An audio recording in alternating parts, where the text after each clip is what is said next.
में 10% तक की गिरावट, क्या ये सिर्फ शुरुआत है?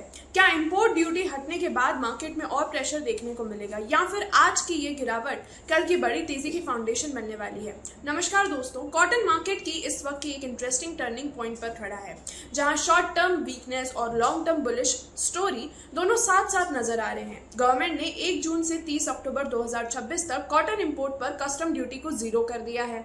इस डिसीजन का इम्पैक्ट मार्केट में तुरंत देखने को मिला और कई मंडियों में कॉटन के भाव लगभग 10% तक टूट गए। ट्रेड सर्कल्स में भी ये चर्चा है कि शॉर्ट टर्म में मार्केट में 5 से 6% की और वीकनेस देखने को मिल सकती है। लेकिन असली सवाल ये है कि क्या ये वीकनेस आगे चलकर एक बड़ी रैली की फाउंडेशन बन सकती है?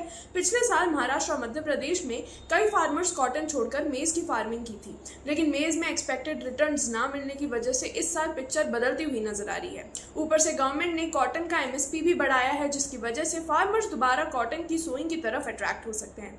अब बात करते हैं ग्लोबल मार्केट्स की। यहाँ कहानी बिल्कुल अलग नजर आ रही है।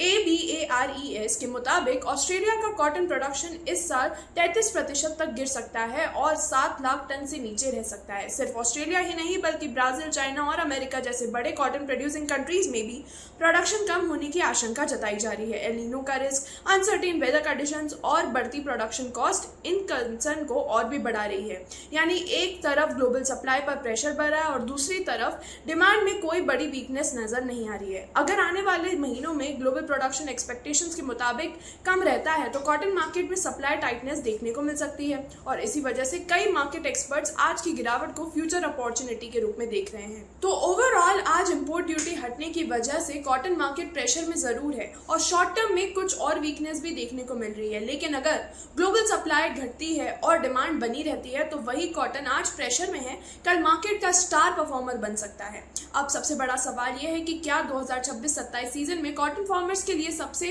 प्रॉफिटेबल क्रॉप्स में एक बन सकता है? कमेंट करके हमें जरूर बताइए और कमोडिटी समाचार के साथ जुड़िए। Investments in securities market are subject to market risks. Read all the related documents carefully before investing.